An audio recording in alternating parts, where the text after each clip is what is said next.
Okay, next thing we have question 4. The diagram shows a 5 kilogram particle on a slope of 3 and 5, so basically sine A. 5. An 8 kilogram particle on a horizontal table and 20 kilogram particle hanging freely. They're connected by two light inextensible strings passing over smooth pulleys. Common acceleration to masses in terms of g, if all the surfaces are smooth, and 2, if the surfaces are rough with a friction of 1/4. Get rid of this icon. Sorry guys. Post it in. Wasn't meant to, so we just get rid of that. Excellent stuff. Friction of 1/4. Let's start with the diagram here, okay? So I'm going to need a bit more space above this, so what we're going to do, I'm probably going to chop this and bring it onto its own page, being honest. Bring this to its own page, make it a bit bigger, and we can work with it from there. Now, the deal is there's two different tensions in this question, right? Two different strings. So if you imagine this is the first string, and this one here is the second string. Use S and T as your two tensions, right? So there's two different strings. That's the first thing. You can't have a common string this time, okay? So what we're also going to do, I'm going to get rid of this here, and sine A. So angle A. Now we know that sine A is 3 over 5. Says it here, no bother. And next thing, and the goal of the question is to find the common acceleration. So we don't need to worry about the tensions. All I need to do is find out the A value. Okay, nice to know. Now we're going to call this T acting upwards and T acting left. So what's going to happen is the whole system is the 20 kilogram mass is going to go down on acceleration A. In turn, this pulls the 8 kilogram mass to the right with acceleration A, which in turn pulls the 5 kilogram mass with acceleration A. Well, now what we're going to have to do is we know that sine A is 3 over 5, and if we do a 5 and 3, if we do Pythagoras' theorem, we find out the other side is 4. We know that cos A is 4. Next thing, let's do our weight triangle. Okay, so we're going to get our dotted line here, weight acts straight down, and these are your components here and here.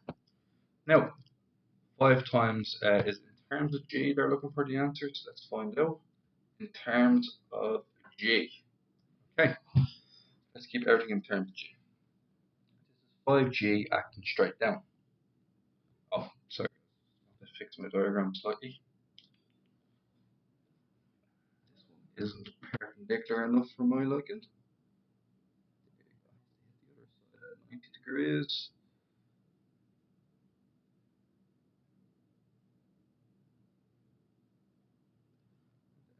This one here. There we go, that's a bit more like it. Now, so remember, now, what we're going to get is we have an R value, which is perpendicular to the slope. This R value, we won't need it in part 1.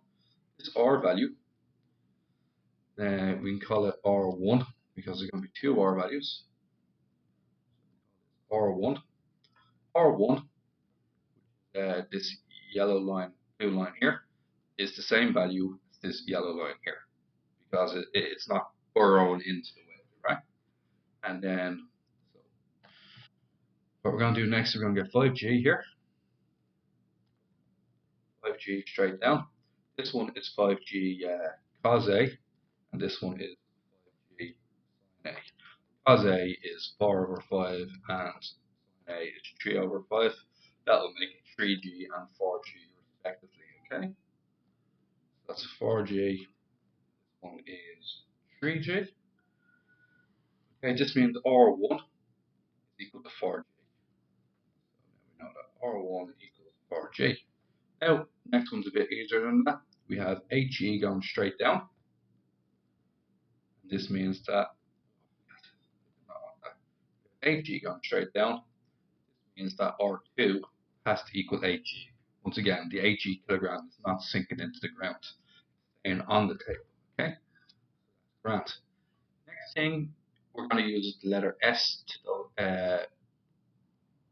use S to show that the tension to the right, and then the tension upwards. So S supports the 20 kilograms upwards and pulls the 8 kilogram mass to the right. And then this is 20G acting down. Now, what we're going to have to do next is we're going to have to look at all three particles individually. First thing we're going to do is put some easy marks on the board. The easy marks on the board is this one here.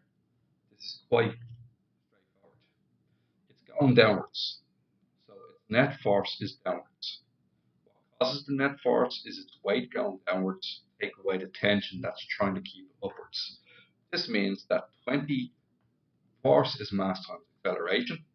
So it means 20A equals the weight, which is 20G, acting downwards, take away.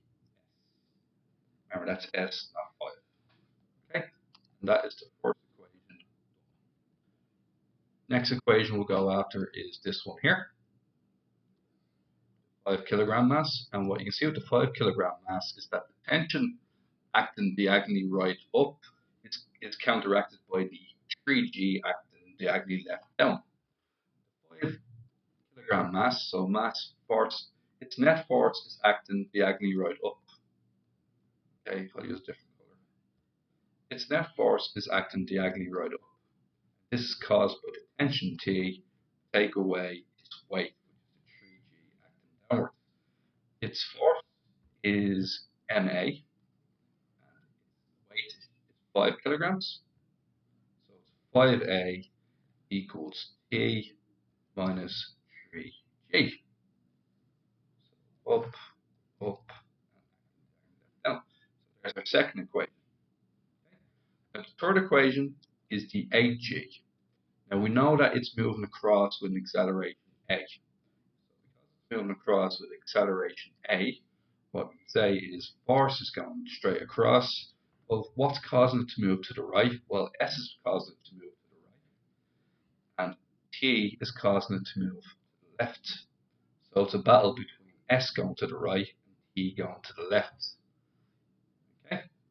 So what we say here is it's 8A equals S minus. Now, remember the goal of the question. The goal of the question is to get A on its own. So here's what we're going to do. We have 3 equations. Now, we don't want T, we don't want S. Let's isolate T here. T equals 5A plus 3G. Let's isolate S on this one. S equals 20G, take away 20A. Then insert all this information into the middle equation, which will give us 8A equals S, which is 20G minus 20A, and minus T, which is minus 5A plus 3G. And then we're going to get 8A equals, what's it? 23G minus 25A. And then we're going to get 33A equals 23G. Hope I'm right with this. And then we're going to get A equals 23 over 33G. Once again, when you get an answer like this, best just to check your answer. Where I downloaded my answer a second ago. There we go. And we're on question 4. So let's hope we get this right.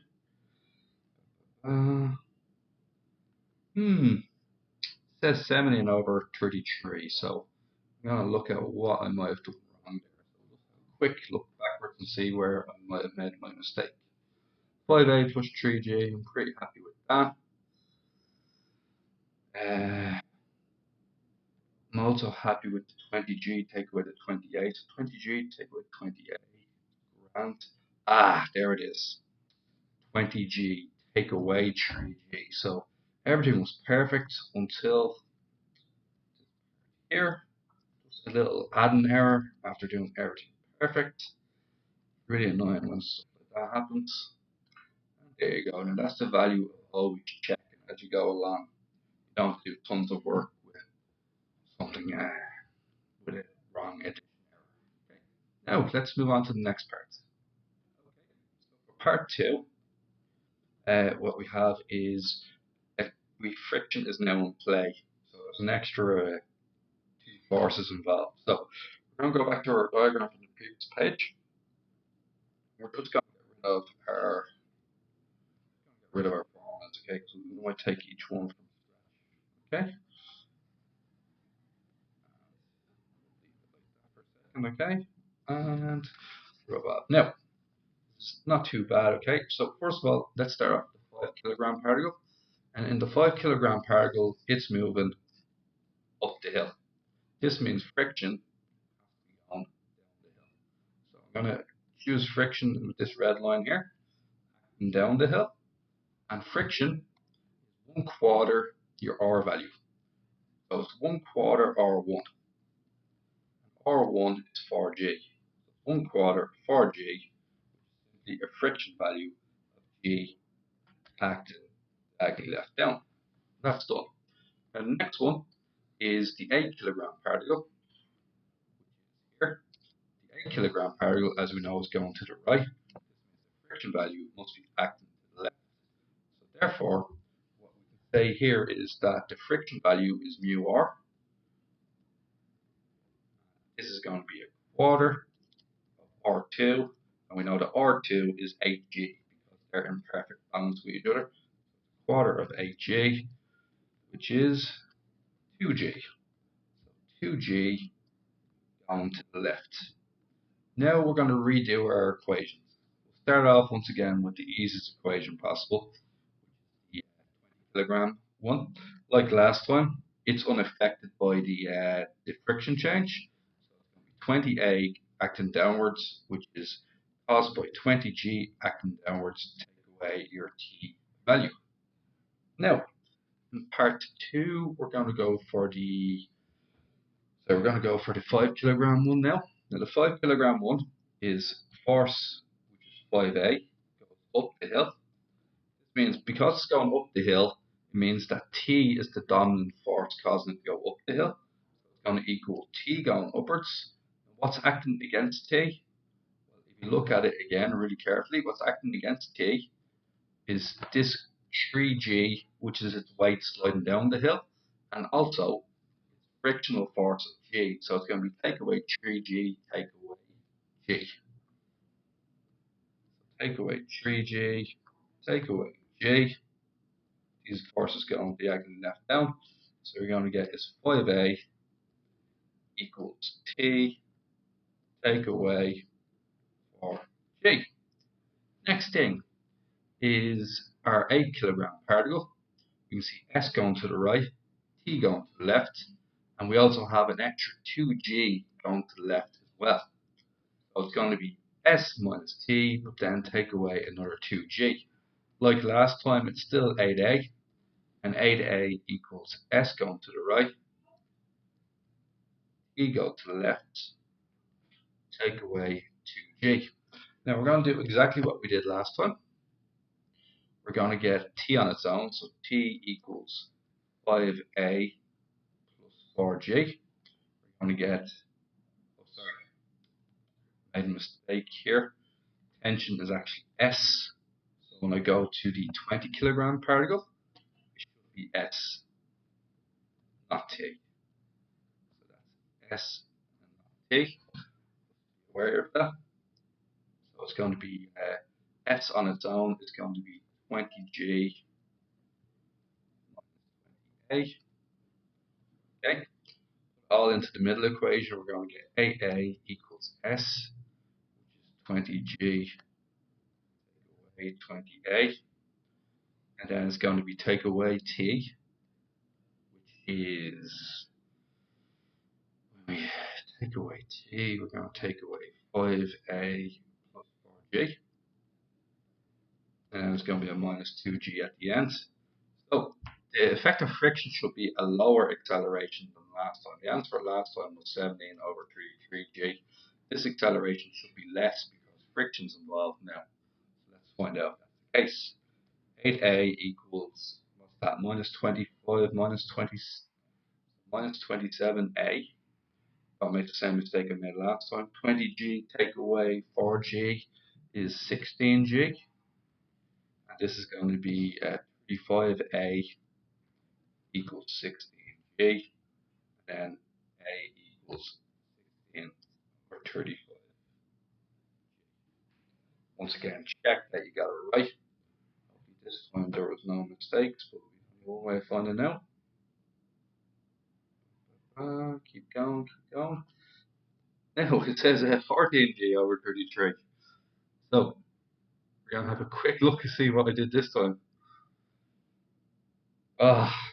Look, the other 2g. That's twice now. Twice that I've made a mistake right at the end. Keep your awareness on you. And remember, always check your answer. Always the little things that will get you. Oh, just in time. Baby's waking up. 14 over 35. Alright, chat later, guys.